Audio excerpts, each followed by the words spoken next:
Hi there, welcome to Bourbon Turntable. We are the show that blends the love of music with the love of whiskey. Tonight, there is no Drew Crawley. Drew Crawley is on assignment, but filling in capably for Drew is the man who's been on every episode of Bourbon Turntable. Mike, how you doing, man? Sometimes against my will, but well, you just need to find a good intellectual property attorney, and then I'll quit. you lost me at intellectual. Oh man! So Mike and I are fortunate enough to have our friend Mr. Alan Bishop on with us. Alan, how are you, man? I'm good. I think. Good, you think? I ate some chicken wings at the family reunion, and I don't know. It might be the problem. We'll see. Well, were they cooked temperature? They were, and they were very good. It was more of a matter of I ate way too many of them. Well, that'll do it too. That'll do it. I actually had some chicken wings for lunch today. They were okay, but probably not as good as family reunion chicken wings. These were chicken wings that were made with barbecue sauce with Lee Sinclair in them. Oh, really? Okay, now that sounds interesting. Yeah, apparently this has become a thing in our family reunion now where people are like, oh, Alan's going to be there. Let's use his whiskey to make things. So I'm kind of okay with that. All right. Yeah. Well, you're getting good attention anyway. It's, so that's good. Right? You just have to sometimes remember to be like, who are you? Have I met you before? What? Okay. And what did you make with my whiskey this year? Right. Oh, man. Well, so we're going to be talking about some of the whiskeys that Alan has made. I don't have any barbecue sauce that I've made from any of those, but we'll talk about the whiskeys themselves. And we're going to talk a little music. We're going to focus on, is it fair to say your favorite band, Alan? Yeah, I think so. At least, yeah, for sure. At least the one that I grew up with that still seems to be relevant to me, I suppose, is the way to say it. So, Typo Negative. So that'll be a fun conversation. But before we get into all of that, we want to tell you about Bar Cart Co-op. Bar Cart Co-op is a collection of friends that produce content for the whiskey enthusiast. The newest member of Bar Cart Co-op, which I will tell you about, is David Levine and Whiskey in My Wedding Ring. David was on a show with My Whiskey Den. Was that last week, Mike? Yes, last week. Yeah, really good show. He's very clever, smart guy. I don't really know how he fits in with the rest of us, but I guess he does. We're glad to have him anyway. Be sure to check out his website and his podcast. Always some really good stuff going on there. Did anybody bother to read him the contract that says blood in, blood out? oh, he's in. He's in. Yeah, he ain't getting out. So, Alan, you've got a few shows on the network. Right. Tell us about them. Right. So I've got Distillers Talk with co-host Christy Atkinson, and that's where we talk to distillers of all stripes, legal, illicit, big, small, in between, and things tangentially related to the distilling industry. I've got the One Piece at a Time Distilling Institute on YouTube, which is where I get into the methodology mostly of home distilling, but also professional distilling, and do deep dives on things like yeast and double pot still distillation, reflux, etc. Working with Wayne from Ozark Stillworks. And then I've got the One Piece at a Time Sacred and Profane, which is literally like 20 minutes of me just rambling about whatever subject doesn't fit the YouTube channel. And then my other one, which I'm really enjoying right now because we're in the middle of doing a bonus spooky season of If You Have Ghosts, You Have Everything, which is kind of our paranormal, Fortean, high strangeness show. And for this little Halloween season, it's just going to run through October. We're doing a whole bunch of shows. I'm probably going to release like 3 in this next week, just short ones. Wow. But it's all fun stuff. Like right now we're kind of diving into Grimm's fairy tales, and getting into like the really dark history of Grimm's fairy tales and the fairy tales that precede that. So be on the lookout for that for sure. And please like and subscribe, check it out. It's starting to get a pretty decent following. We actually ran into someone at the cemetery walk who heard my show and was not in any way related to our distillation industry or our circle. So that was like a first for me. I was like, holy shit, this might actually be turning into a thing. So. That's great. That is great. Yeah, I've got the Grimm's Fairy Tale, the first of that one queued up. I'll be listening to that on the way to work tomorrow. Little Red Riding Hood, and then the next one in that series is going to be work brain Snow White. Snow White's the next one. So there's a very dark German version of that, by the way, which is literally like 3 paragraphs, and it's all about how the 7 dwarfs got murdered. you don't have to put the word dark in front of German very often, man. Especially when it comes to kid stories. Dude, some of those were it was insane getting into some of that stuff and figuring out where it comes from. Like Cinderella, I want to do a thing on it eventually, but it's such a long story, it's hard to do. But you can actually trace that all the way back to ancient Egypt. It's crazy how many times that story's been told different ways. It's very cool. Mm-hmm. Yeah, there's and that's probably the case with a lot of the things that Disney's co-opted and then sanitized to fit cultural appropriations these days. So yeah, it was really crazy to see too. I mentioned this about it real quick. So how often like the cultures were borrowing from each other. So like with little Red Riding Hood, right? So yep. I'm not sure if that's German or if it's actually like from the Val de Travers region. And it's interesting, like the stories are similar, but like the Val de Travers version is full of like magic and the little girl is very independent versus the German version, which is really a story about don't trust dudes because dudes are douchebags. So Bourbon Bros. Yeah. Yes. Yo, bro. All right. Hey, Mike, tell everybody about My Whiskey Den and then tell them where they can find Bourbon Turntable too.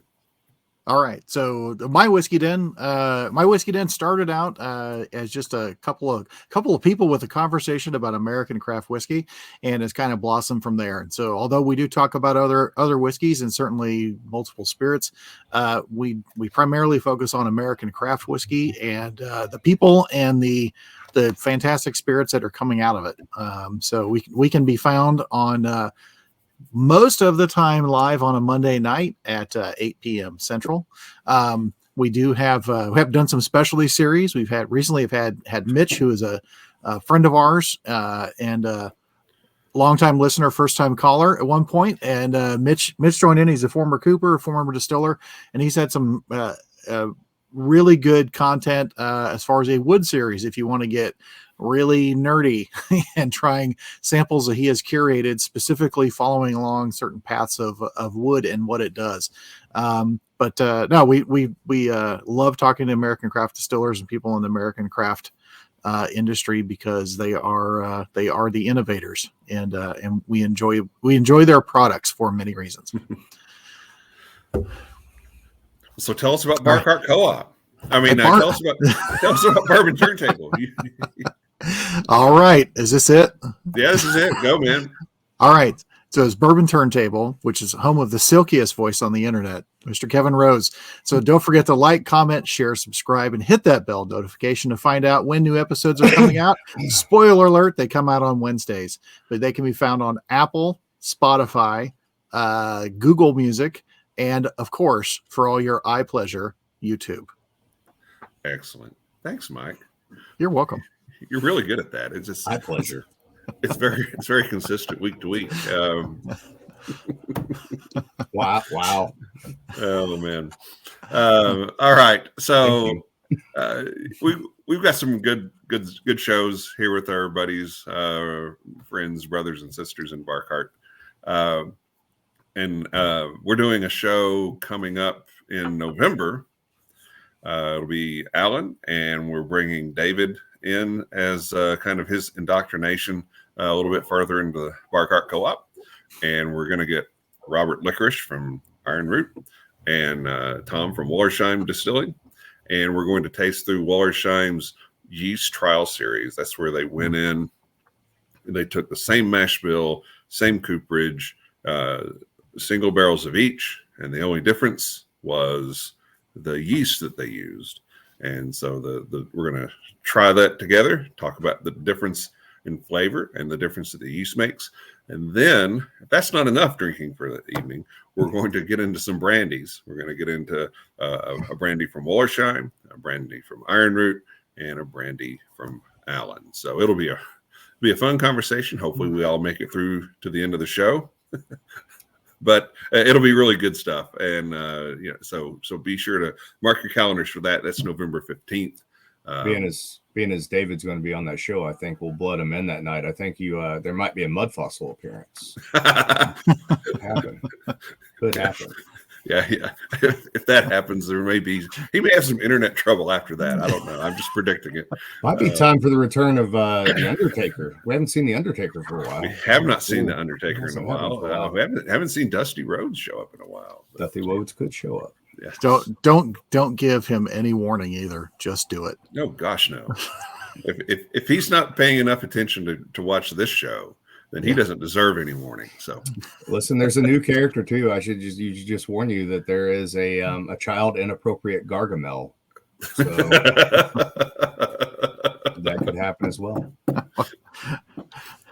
That seems like it would just be you. Yeah.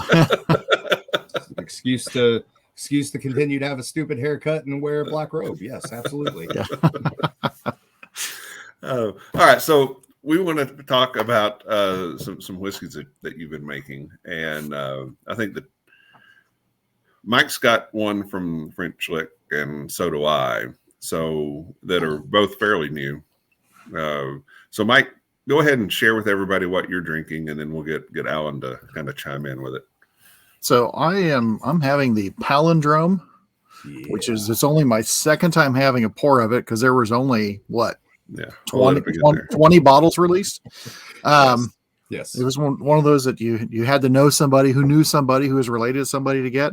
But this is a very nice smoked apple brandy that I would like to hear you tell more about it. But the proof on it, it's 137.7. And what I have found is your apple brandies lend themselves very well to being at high proof. They're really good at the proof that they're released at, but they do very, very well at a high proof. Yeah.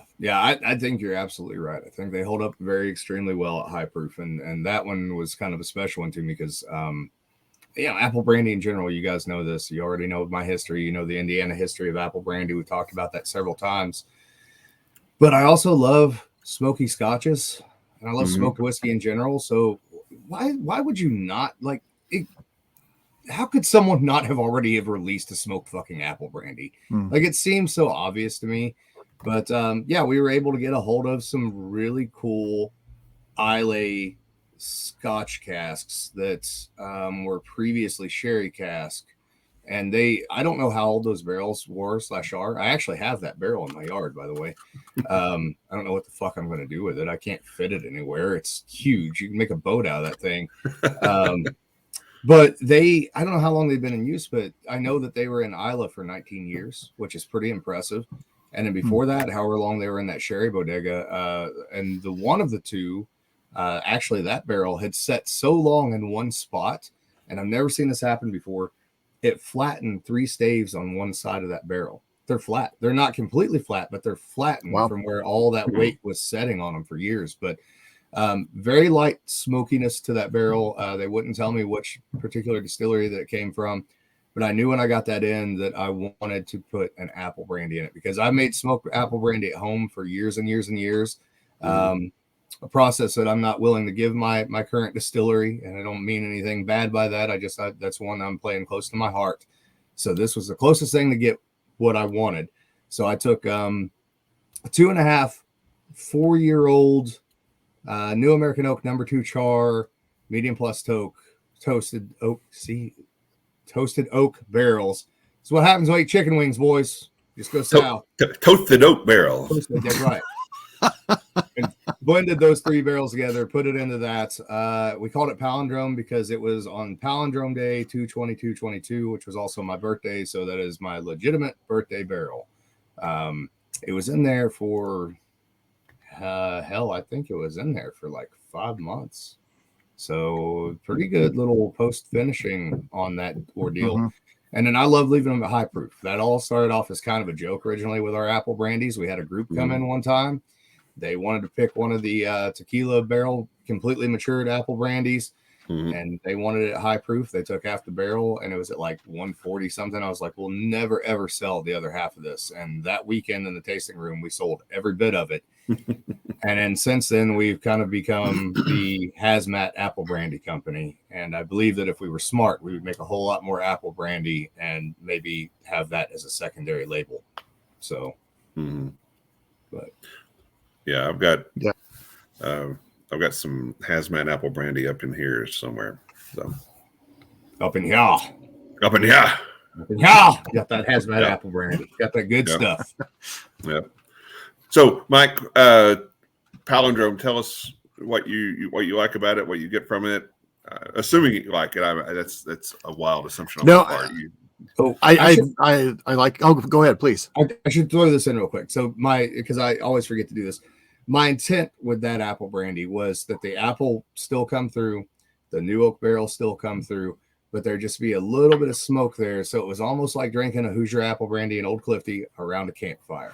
That's really, it was no higher expectation than that. And that's exactly what I was after. So that it's very interesting that you say that, because what this reminds me of, because we're all here now, so we got Fat Boy tasting notes. But what this reminds me of is a lot of times when I smoke a pork shoulder, I will inject it with apple juice, and the combination residual smells and the juices and things coming off of that is what this reminds me of.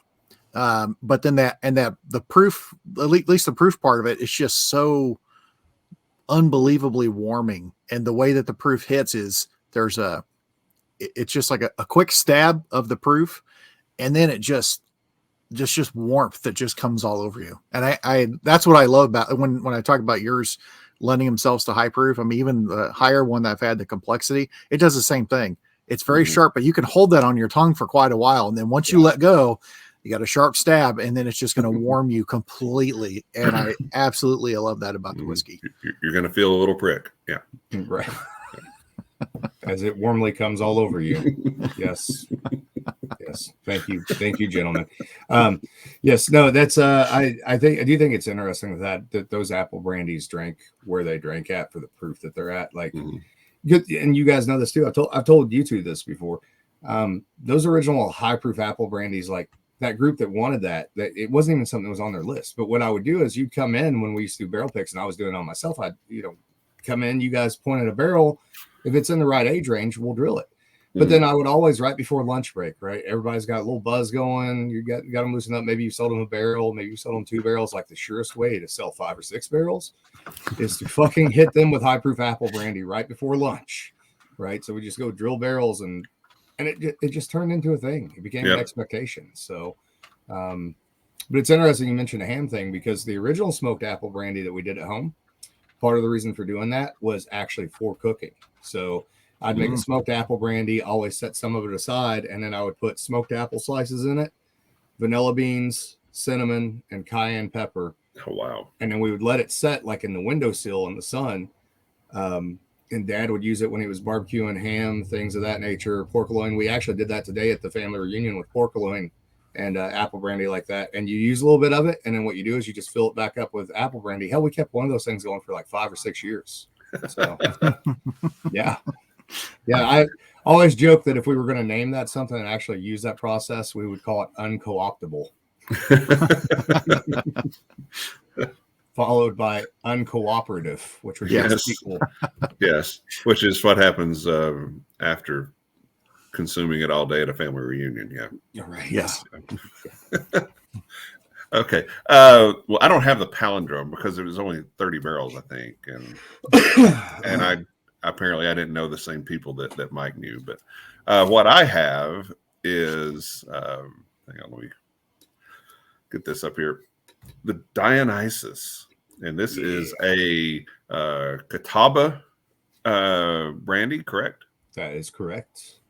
And it is bottled in bond, or as the tourists say when they come to French Lick, you got any of that Catawba grape? Catawba. Yeah.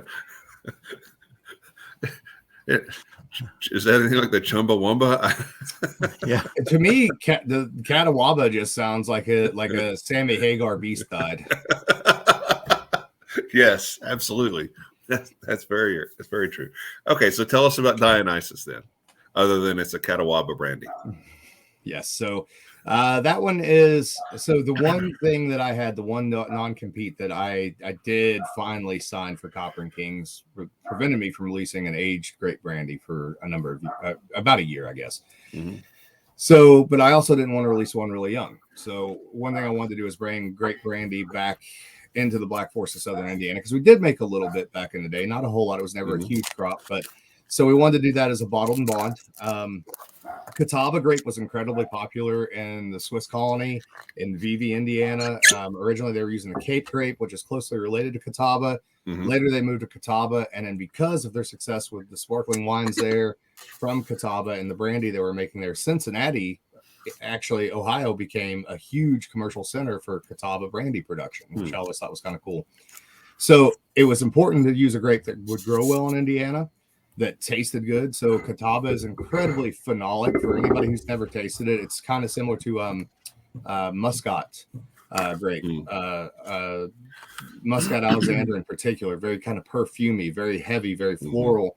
And that was the goal, is to get a double pot distilled grape brandy, very much in the style of what I was doing at Copper and Kings, but a pure expression from one type of grape specific to Indiana, the history of Indiana, and then to also play into the history of distillation as far as the more esoteric with the Dionysian followers, the Bacchus followers, and how they were using distillation to celebrate Dionysus, using the spirit as a representation of his blood being reborn into the new crop, etc. So I took all my weird esoteric occult shit, all my Copper and King shit, and my obsession with the Swiss colony in Vevey, Indiana, and I put it all into one single product. So, and that's basically what happened. Those two barrels are unique, by the way. I should mention that. It's a 2-barrel blend is all that is. Okay. They're both master venter barrels that John Doty had bought years ago for like $1,400 a piece and then never used. They were falling apart when I found them. Wow. Unfortunately, because they were really cool. They had grapevines that were actually holding them together instead of bands. And I wasn't able to salvage those. I sent those off to Kelvin Cooperage. They put them back together. I actually had them char one of them to a 2-char. So it's hard. You usually don't see French oak with a char on it. And then the other one, I had them put a heavy toast on. And we blended those two together. So some of the spiciness that you'll get out of that Catawba is not necessarily from the grapes. It's actually from the barrel itself. So, but almost think of it to me is, and I've sat down and drank it on its own as well, but it's something that would pair well with food, or specifically, you could almost drink that in the same way you would a dessert wine. You could have that as a digestif after a meal pretty easily, I think. Yep. So. Yeah. The thing that stood out to me taste-wise was I get a lot of citrus on this. It's either like a lemon meringue pie or fruit stripe gum. I don't know which, but it's very, very citrusy. And is the Catawba grape citrusy like that? It is. That's that phenolic thing that Catawba has, almost like what Muscat has. So you tend to, especially for brandy, for Catawba, you actually pick at a higher pH, and you pick before the grape's completely ripe in order to hold on to those characteristics. Okay. But very much so, it does go in that direction. And I even think, in a lot of ways, if you're a traditional pot still tequila person or mezcal person, there's some things in that Dionysus that you're going to find that are going to be very, very familiar to you, as far as the mouthfeel as well as that citrus tone. Yeah. No, when you say that, the definitely the way it sits in your mouth is it could be reminiscent of a tequila for sure. I do have, we put down usually 2 to 4 barrels out a year. I do have 2 barrels that are 7 coming up on 8 years old. Oh wow. I might release those. They might get released at 8 years old, and they might get released at full proof. we'll see. Ooh. So, And so, but this is a 2-barrel blend, and you described the 2 different barrels. Mhm. Did you keep remnants of each barrel so that you could taste test the one barrel, the other barrel, and then what the blend was? Nope. That one was done off intuition. It was that both the barrels were good. I personally preferred the toasted oak barrel, but I thought that there was some real depth that charred barrel brought in. I didn't even play around with blends on it. I just did 50-50. And the truth of the matter is, because, I wanted to treat it more like a batch than, Right. a single barrel release or something of that Right. nature. Because I'll have opportunities to do more of that. So, Right. So when it says small batch, it means small batch. yes, exactly. Yeah, actually means small batch. Excuse me. Hey, Kim, how are you? They said, hello, how are you? I'm good. Hi, guys. So, yeah, I could have played around with the blend on that if I wanted to, but I thought it was pretty unique the way it was. And Catawba, again, is so phenolic that as long as you hold on to those citrus elements and those oily notes, it's doing exactly what it needs to do. So, and it was also a little bit of a big fuck you to my former boss who said that, none of that would happen in Indiana. Well, it did, fucker. Yeah. You're welcome. Yeah. And I imagine it's sold pretty well too. It has. I think people are maybe still a little confused by Great Brandy, right? Because everything that they've had has been like cheap and sweet. Yes. So, yes. And that's something that I notice in this is it's not just, a saccharine sweet kind of brandy. No. Yeah. It's made the exact same way the bourbons are made in the apple brandy, just double pots. That might actually, and I have to go back and look at my records, but I feel like that was the McCoy yeast strain as well from the McCoy distillery in Orange County. So interesting. Very cool. Because I don't usually get to ferment that back there in the distillery, but that batch I did ferment, and I remember fermenting it because I lacto-cultured that and it stalled on me, and I had about a 24-hour period of freaking the hell out because it's so expensive to make. So luckily pulled that one off somehow. Yeah. Well, it's very, very interesting. And I'd not had a Catawba brandy before. But it's really, really good. I mean, I love the flavor. It's a great change of pace. If you're drinking whiskeys all the time, getting something like this is really going to reset everything for you. You okay there? Yeah, I'm good. I choked on coffee. Okay. Choked on a chicken wing. That's not good. That makes fantastic sour, by the way, like a pisco sour. And also yes, blends really, really well with rye whiskey. So like if you want to make a half and half old fashioned, that works extremely well too. Interesting. Okay. No, I've not done any cocktails with this yet. But I'll definitely try that. Because to me, that's where and I'm not big on cocktails, but that's where great brandy typically, to me, shines through is in the cocktail sort of thing. So, and it's not a cheap spirit to produce either. So you gotta get the premium on that in there somewhere, and cocktails are how you pull that off. So, yeah. Are you making paper airplanes, Mike? What are you doing? I was trying to sneak a piece of chocolate. Oh, okay. Very sneaky. No, not very sneaky because it's right below the microphone. As soon as I started, I was like, maybe this isn't a good idea. But I'd already crossed that line and I had to finish. But this as with the other apple brandies, this palindrome, because I've been testing it, does do really well with chocolate, but also one of my favorite whiskey drinking chocolates, which is the Aldi milk chocolate made with hazelnut spread.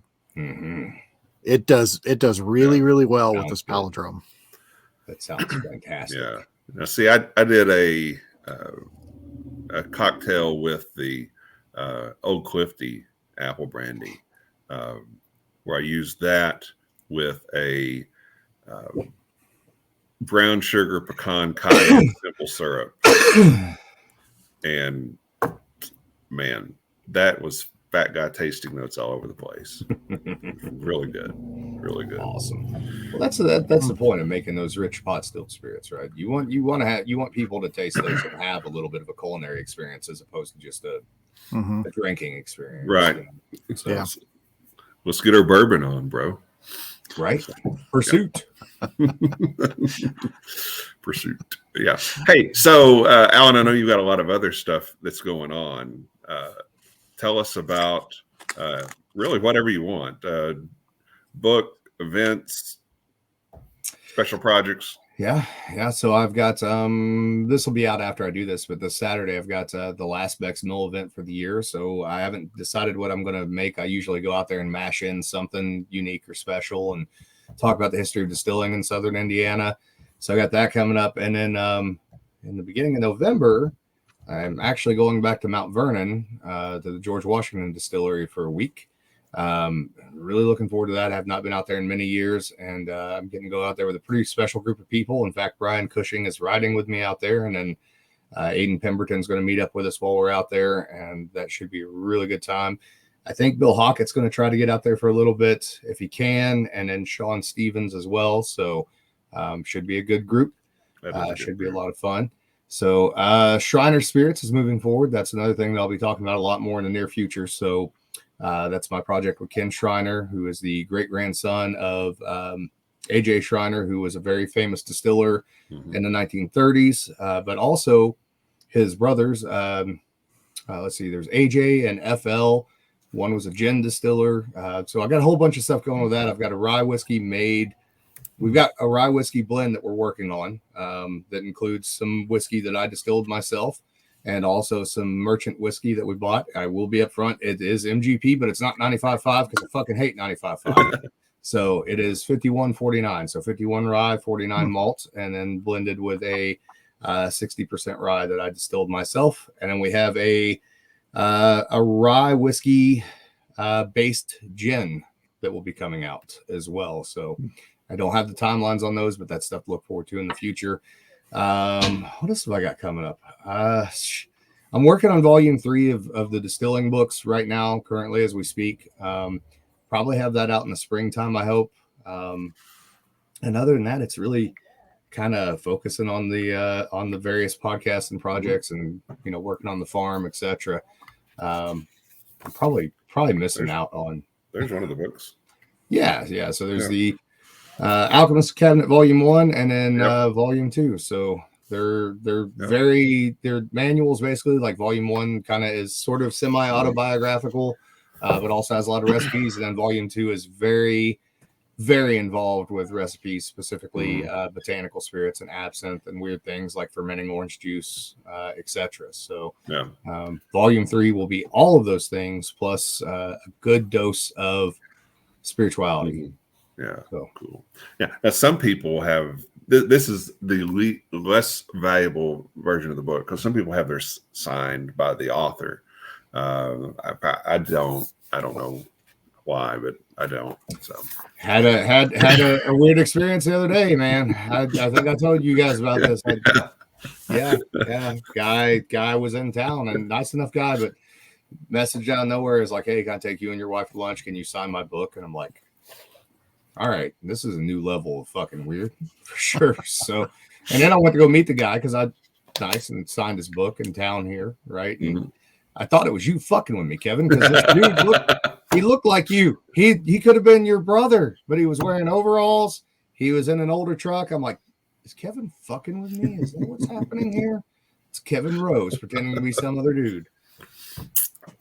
So, maybe I have another personality that I just don't know about. That could be it. But anyway, got a brother out there, buddy. Oh man.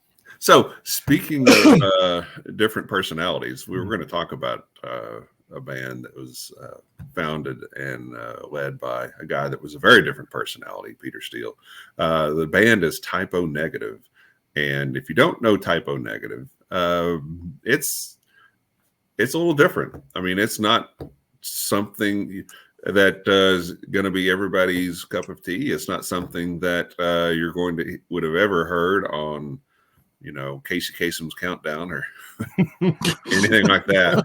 Right. But very inventive, creative brand of music.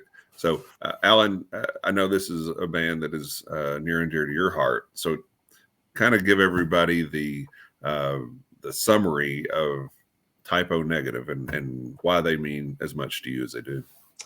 Yeah, so Typo Negative started out as sort of an ember that grew out of a previous sort of post-punk band, hardcore band in Brooklyn named Carnivore, and was really the idea of Peter Steele, which is not his real name. That should give you a little hint of what kind of personality he had.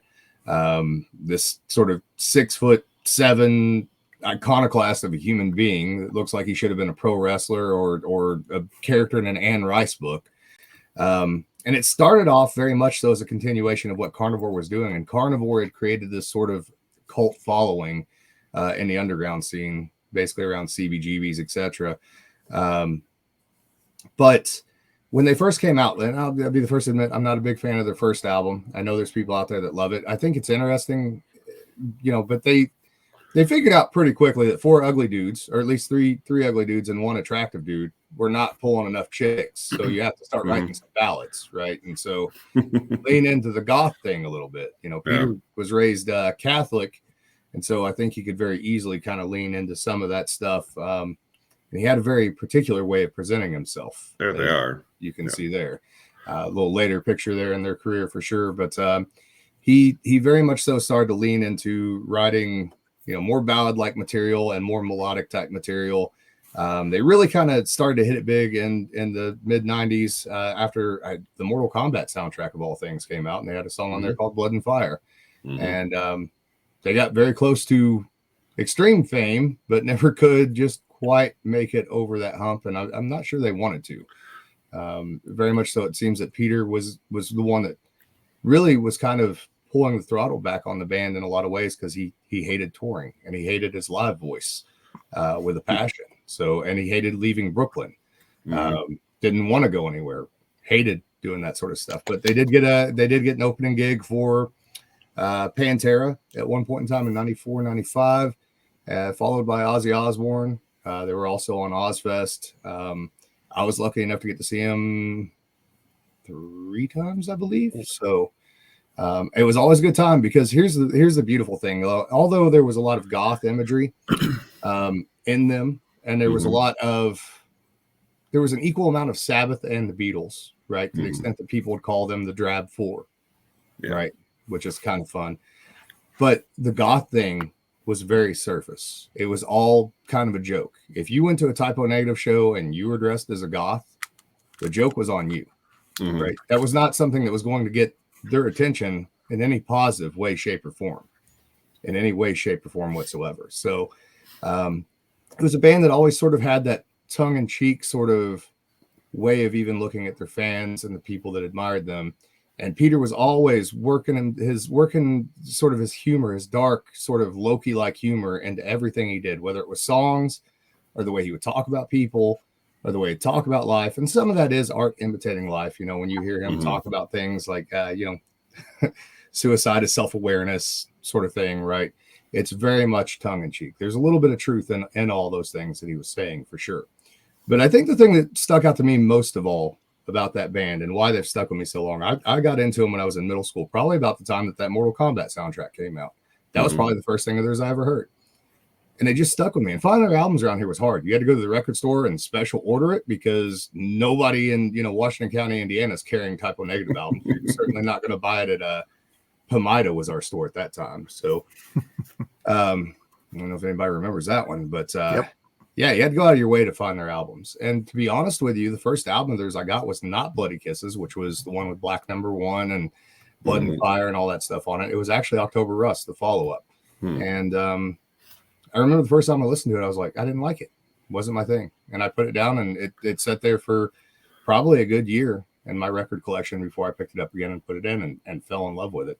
But there was something about, even when he was being a little bit tongue-in-cheek, there was a truth there that made a lot of sense. There was an underlying sense of self-awareness and sense of knowing that it's okay to make fun of yourself, but not necessarily let everybody else know that you're making fun of yourself. Right. So, Yeah, no, I can see the kind of the kinship between Peter Steele's personality and yours, not taking your art very seriously, but not taking yourself too seriously in the process. mm-hmm. And there's always there's a seriousness there, but a lot of times there's an underlying joke that you may or may not get. Right.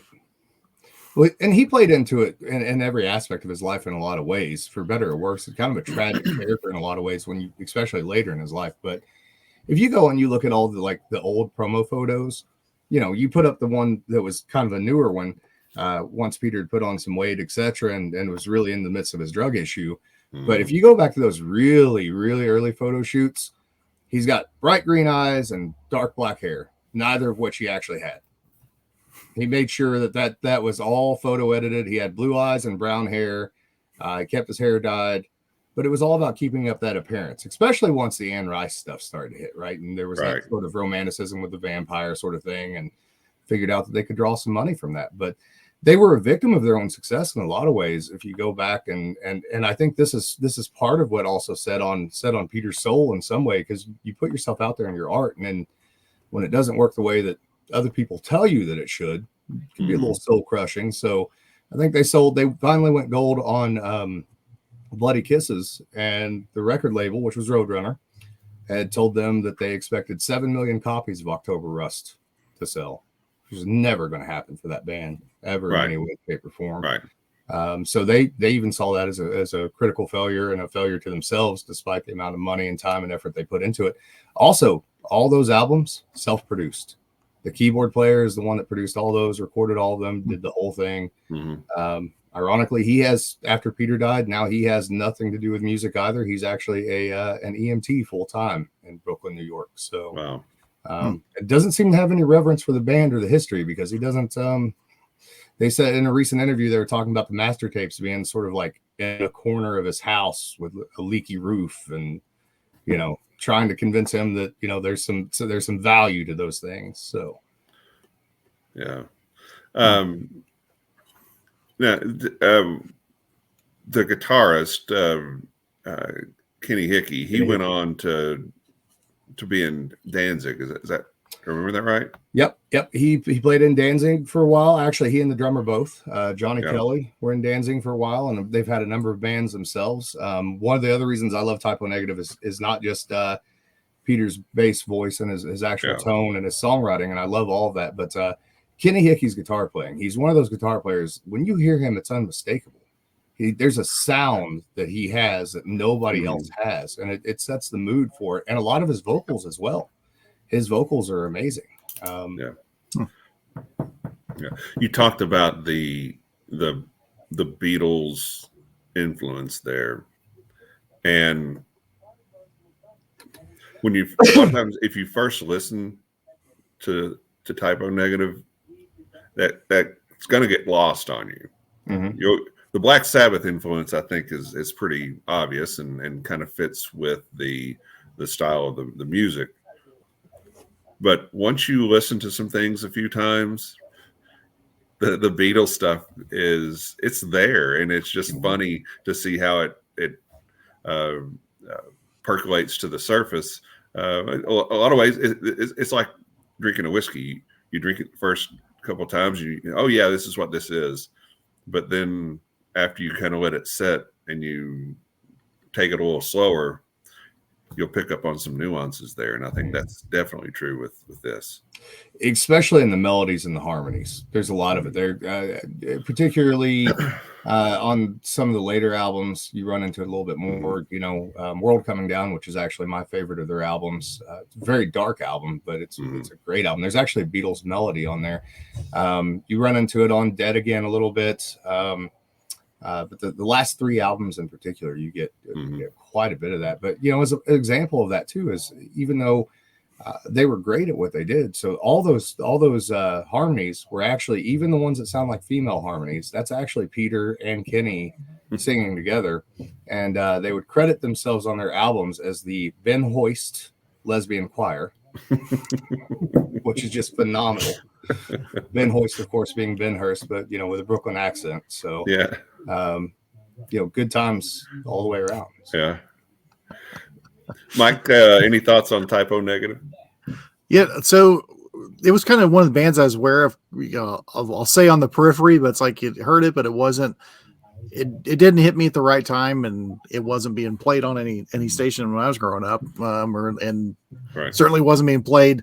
Well, it was played rarely when I moved to Kansas City. But I went back and I thought, well, I'm going to go and listen to them again, but I want to hear instead of trying to do it chronologically. But I'm gonna try something that I don't really usually like, but I did the Spotify deal, and I went by popularity going down. Spotify popularity going down, and I didn't agree with how some of the popularity was on there, but I understand why they probably were played the way they were, because there's some songs that I think are to some people it would be like, I'm going to play this on repeat about 20 times and I'm going to crawl clear inside my head and do this. And but I found like as far as like the albums, there was a lot of stuff from Bloody Kisses that I liked, but I thought there were some that I think it was in oh geez, what album was it? I think it was World Coming Down had the Cinnamon Girl Cinnamon Girl cover, or October Rose. Okay. Yeah. So that one I hit, and as soon as it started, I thought, oh, that's cool. That sounds familiar. Wait a minute. And then, but I liked the way that it did that. Same thing as when it started on Bloody Kisses had the Summer Breeze. Summer Breeze, And I heard those. I was on the highway, and I heard those first couple of notes. I was like, oh, this would be. Oh, come on. Right. But I started laughing because I thought, oh, I could just imagine this thing going and Seals and Crofts listening to this going, what did they do? They got sued over that originally because they didn't credit it as a cover song. The original version of that's called Summer Girl. And so they got sued over that whole ordeal. This is the thing they ran into a lot because they would cover songs and do their own version of them, and they paid for them often. But like World Coming Down, that Beatles melody, they went in the hole on that album. Because they had to pay so much money to the Michael Jackson, estate and songwriting on the Beatles stuff that they said that those rights cost them more than the rest of the album did to record and make. Oh wow. But I love their take on those covers. So like Black Sabbath, from the satanic perspective, right? They changed the lyrics around on that and did that whole thing. And live they had great covers too, but Peter hated his voice so much they would very rarely do them. So there's a great version of Back in USSR, and it's just like this post proto punk fucking like Mad Max version of Back in USSR that is phenomenal. Or Light My Fire. Or the other one, Pictures of Matchstick Men. There's actually the demo version has Peter on vocals instead of Ozzy Osbourne, and I love it. So I liked it was I'm trying. I should have pulled up my notes. It's called being ill prepared. I'm gonna start talking about the Funk Hunters in just a second. Everyone I Love Is Dead. I heard that one and I was like, this could have been a punk song. Like this 100%. Could have been a punk song, and I thought, wow, if I had the, and most of the time I was in the car, so it's like if I could have had the technology to speed it up and just see what it was like, but I found there were a lot of songs where like some of them were really well balanced. Like one of them, which I'll pull up here just so I got it. Like Christian Woman, I thought it was real. I mean, it's interesting subject matter. However, a very well balanced song. I thought it was a good song, very well balanced on there.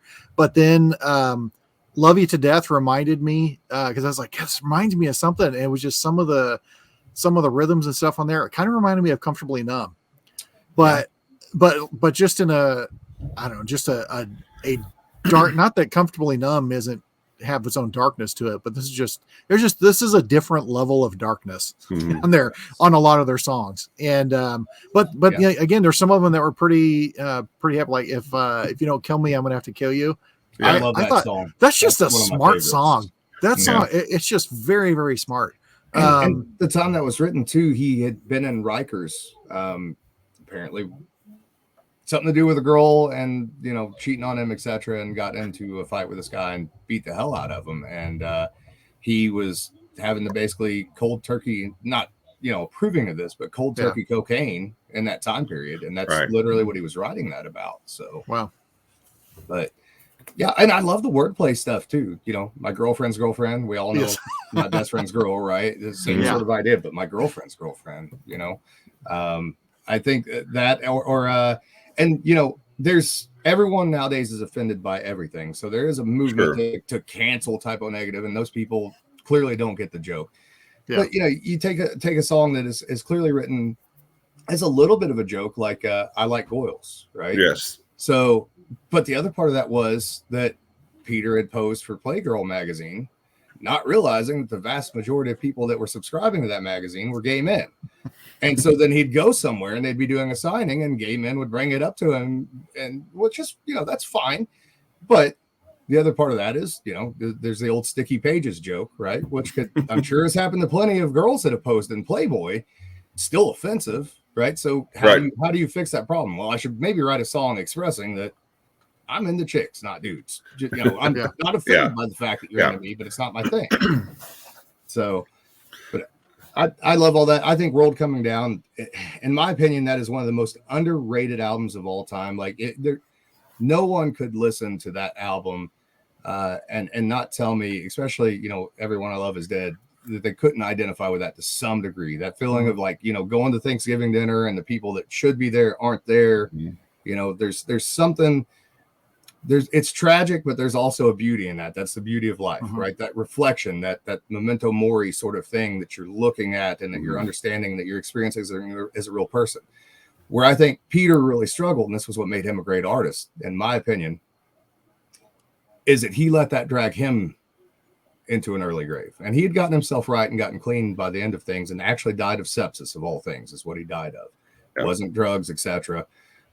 But certainly he wasn't doing himself any favors. And I think we all know people that do that to themselves, unfortunately. I'm guilty of that a lot of times myself, but you can't let your loved ones drag you down as well when that does happen. And that's part of the tragic beauty of those typo negative tracks that go in that direction. And those tracks couldn't have been easy to have written or shared, but for every one of those tracks you have We Hate Everyone or White Slavery or, some retort of that sacred profane ideal of life being as humorous as what it is, despite how dark it can be. The other thing that gets buried in there too, that no one ever really talks about with them, I'll mention real quick, being, interested in the esoteric and the occult, etc. Of all the popular bands that I ever listened to, Typo Negative is the only band that I could actually find any real reference to anything esoteric or occult. Not as much as, so much a hidden message or anything of that nature, but a passing reference to something, referring to that. And then later, Peter, of course, got back into his faith, although I think he was pursuing it in his own way, even getting the Alpha and Omega tattooed on his hands. So he's Catholic, but not traditional Catholic. And he wasn't, and I don't agree with everything that he said, but he wasn't afraid to express himself, right? These three things is clearly an anti-abortion song in a very post-punk Black Sabbath sort of way. Yeah. And great that he was able to say it, and just put it out there, because how many fans that they didn't have that many at that time left, but how many did that turn off pretty immediately? Right. But he wasn't afraid to say it because that's what he believed. So, and he even condemns himself in the song as well, because he said that he's guilty of it as well. So, he's not passing judgment. He's saying I'm guilty of this as well. So, yeah. He is one that his passing clearly was tragically too soon, but it would have been very interesting to see the path that his music would have taken, because I think when was the last album they put out was in 07, I think. Yeah, Dead Again was in 07. Rasputin on the cover. Yes, that shit's funny. Why would you do that? Why would I not? Right. But he passed in 2010, and sometime in between 2007 and the date of his passing, he got back into to Catholicism or some semblance of it. Yes. It would have been very interesting to see how that would have affected his writing and his music. Yeah. Yeah. And I think you see some of it there on the last album for sure, but I don't think he'd had a chance. He wasn't sober when they were writing and recording that. And so I don't think he had a chance to fully develop where that could have went and where it would have went, which is definitely unfortunate in a lot of ways. And, here's the other thing about him too, and about that band in general. So they always could have been radio friendly to some degree. So go listen to I Don't Want to Be Me. Right. You could put that in front of a pop star right now and turn that into a hit pretty easily. And that whole thing was literally a challenge from Kenny Hickey to him of, why the fuck do you think you always have to write 8-minute dirges? Can't you write something silly and stupid and simple? And I Don't Want to Be Me is what happened. So he could easily write those 3-minute pop songs if he wanted to. Right. I'm thankful that he didn't write more of them, but sure. That one reminded me. It reminded me of a Ministry song. Yes, yeah, it had that same sort of or like some Sisters of Mercy stuff going on in there too. Yeah. And one thing I did notice after going through and listening to a lot of the songs here, I'll say I wrote them off as one that I never pursued much. It's like, okay, yeah, that's fine. Wasn't my thing, but I found myself as I'm listening to these and paying attention to a lot of the words and stuff, and in some cases focusing on the subject matter, but things that they were saying in their writing was back in, I think it was the 80s. And Kevin will probably remember this. Pat Boone put out an album covering metal songs. Yes. And when he did that, I remember, because it was like, it was a big thing, because everyone's like, oh, why is he doing that? And he's like, have any of you ever paid attention to the words of these songs? There's some really, and he was talking about how good the songwriting was and the subject matter. And he had said he had to take a step back and look at these things. And of course he covered them, and the album sucks, but the fact that, he went outside of his comfort zone and did that. And I kind of felt like Pat Boone, like a big dumb fat Pat Boone, looking at these again saying, okay, there was more to this than what I saw before.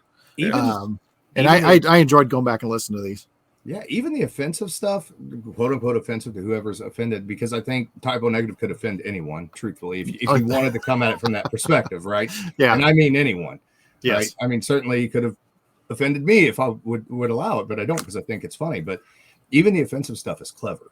It's a clever way in the way that he's coming at it, in the way that he's saying it, and that he's not ashamed to be saying it, right? Even things that ordinarily for me, like, and I rolled my eyes even fucking thinking about it, because I think it's silly too, but like a song like Wolf Moon, and I don't know if you read the lyrics to that one or not, Mike, but there's that whole nice fun little lycanthropy play there with the menstrual cycle, and for me, like, I roll my eyes hard at that, but it's so fucking funny. Like, especially if you ever got to see them play that in concert, and like all the women going crazy for it. I'm like, do you have any idea what this is not about what you think it's about? I promise you, I guarantee you it is not, Yeah. But I think the reason that they've stuck with me, other than that unique sound, the fact that I love the Beatles, the fact that I absolutely love Black Sabbath, and let's make no mistake about it here, and I think Kenny Hickey would admit to this too, Typo Negative ripped off Black Sabbath a lot, but who the hell didn't, right? White Zombie ripped off Black Sabbath a lot. It's just part of it, right? Part and parcel. Pantera did the same thing to some degree. That's the one band that I could, there's not a moment in my life that I could not assign a song to from that band. And even little things like this is going to sound weird to you, but I'll give you an example. When I was playing Santa Claus for the town of Pekin, because I have that sort of esoteric thought pattern, like I'm relating that to various different things I know about mythology, how do you get into character, etc. One of the ways I got into character was by listening to The Green Man or In Praise of Bacchus, right? That would be the last two songs I would listen to before I went to go play that character, because there was even though it has nothing to do with children, etc., there was something to the spirit of that and something to the way that I see the world that just made sense to me. and Yeah. it still does.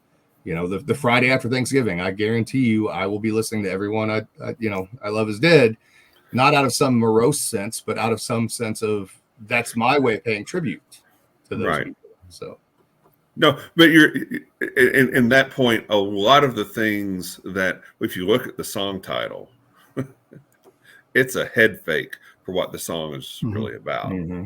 And you look at Everyone I Love Is Dead, or even Everything Dies. Everything Dies, It's not, and you listen to the music, you're thinking, okay, this is a really heavy hard rock, death metal kind of song, and it's not. It's it's more of a tribute to people that have passed, and honoring them, and mourning their passing, as opposed to trying to elevate the concept of death. Yeah. And again, finding that sense of humor within that whole thing too, and using that as a healing tool. Right.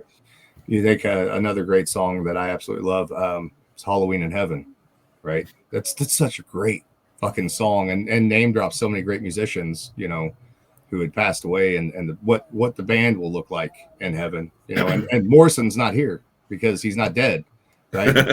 And Elvis isn't there because he's not dead, right? Or where's Morrison and Elvis isn't here because he isn't dead, or playing off of that wordplay, Halloween in Heaven. And then the retort to that with Kenny Hickey is, it's Christmas in hell. So it works. There's something, it works in the same way a Tim Burton movie works. Very much so. So, yeah. Yep. Okay. Get that. And Mike, you had referenced it. Yeah. In a metal mood. Yeah. No more Mr. Nice Guy. It is, you got another thing coming. Smoke on the Water. It's a long way to the top if you want to rock and roll. Panama, No More Mr. Nice Guy. Inner Sandman, Holy Diver. Paradise City, Wind Cries Mary, Crazy Train, Stairway to Heaven. And so, yeah. Not a good album. No, but I appreciate what he was trying to do with it. Mm-hmm. Oh yeah, but you're also, of course now more people know it, but you're covering Alice Cooper, who is a very outward Christian now, Christian right? Well, but it was like, didn't really talk about it, but he was never a big druggie, anyway, I find it funny, but yeah. Well, you look at Dio. I mean, yeah. I think there's a lot of optimism and positivity in his music when you're actually paying attention to what he's saying. There is. There's a lot. You do have to look down to look at Dio, but or you did at least when he was alive. But yes. But so he could sing till the day he died. And you guys know I'm not a big collector of anything really out there, but there is one thing that I do have related to Peter Steele that's pretty cool. So his family didn't really want people going to his grave. They unfortunately still do. And they leave items, and sometimes they mark up the stone, etc. But they planted a tree for him in the park where he used to work, and that was he had worked for the New York system, taking care of the parks and the streets, etc. So every year, Typo Negative fans have this get together at this tree they planted for Peter Steele, and a couple years ago they started selling these, which it's actually a leaf off of his tree and a little necklace. It might seem a little weird, but again, a little esoteric minded here. So when I need a little extra good luck for something, or something's coming up, or I'm doing a speech or talking or something, I don't wear this every day, but I wear this every single time that I do something like that, because that's how much their music means to me and how much it moved me for sure. And again, out of all those bands that I grew up with, listen, do I still love and respect a band like 9 Inch Nails? Yes. Do I identify with it? Not really. Yeah. It didn't stick the same way, right? It almost, that stuff almost seems a little more juvenile to me than anything Peter could say as a joke. So, but yeah, that's not not into hero worship or anything like that. But if I had a reliquary, that's the one. That's my one music relic that I have, and I have a very nice note that his sister sent me with this as well. So That's very cool. which is pretty cool. So That's very cool. Now, when do they gather at the tree? So they do it in the springtime. I think on the day that he died, April 14th, and then usually Halloween weekend, I think, or in October, they usually gather there. And it's not a very big group. I've told Kim, like, it's goofy, but I'm going to go eventually. You know, you'll see videos of it. It might only be like 15, 20 people, but like, you know, there's 15, 20 people that really get the joke. So, and I'm sure there's at least one annoying goth girl there. So for sure. Which is the equivalent to a bourbon row. Yeah. Yes. And in fact, I believe so. They're usually, I think this is inappropriate and offensive as well, but I think Peter called them at one point in time in an interview, the gothopotami. So I want to kind of go full circle or some sort of shape. No, not with that. But there is another whiskey that we want to try, and Mike and I both have it, and it's apple smoked corn whiskey. Yeah. So tell us a little bit about that one. Yeah, so my what Bearded and Board says his liquor fairy makes things for him. So this is my liquor ghost. Thomas Green made this for me. So this is as I understand it, this is Elise corn, which is kind of a flint corn version of Amanda Palmer that has never been released to the public. And it was malted and smoked with applewood. And I think there might have been a small percentage of sunflowers in that mash bill as well. I can't remember, and maybe some oats. I don't remember off the top of my head. That went into a 15-gallon Chinkapin oak once used wood hat barrel and was cellar aged for 9 months with also a little bit of French oak, and then finished with just a tiny little bit of Amburana. And I think it's right around 110 proof, somewhere around there.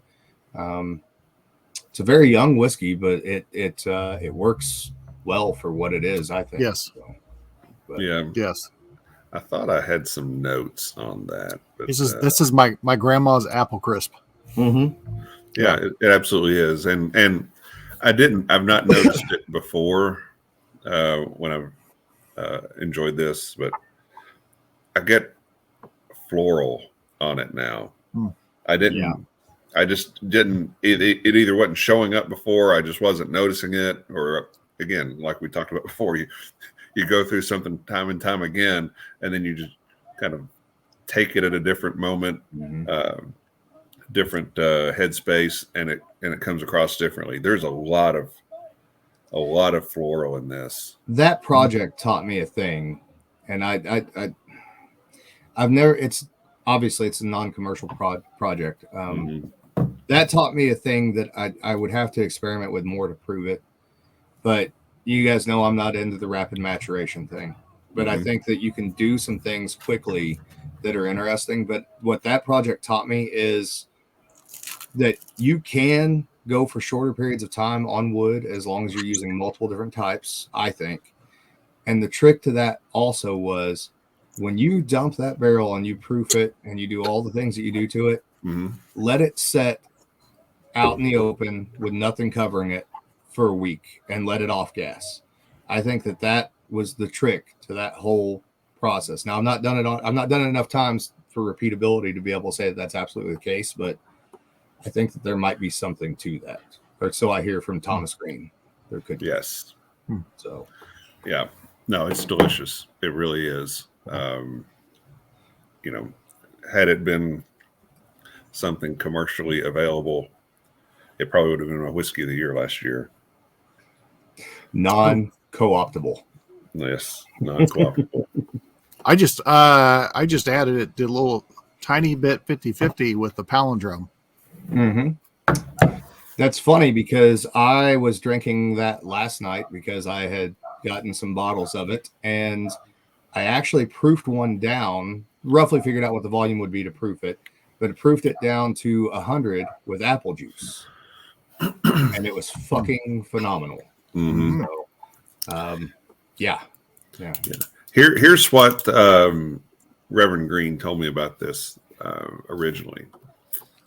Apple smoked malted Elise, oats, rye, half all grain, half sugar shine, 8 months in a 15-gallon wood hat barrel with a brandy stave and a little reused amberana. I'm glad that he wrote those notes because it's been a minute.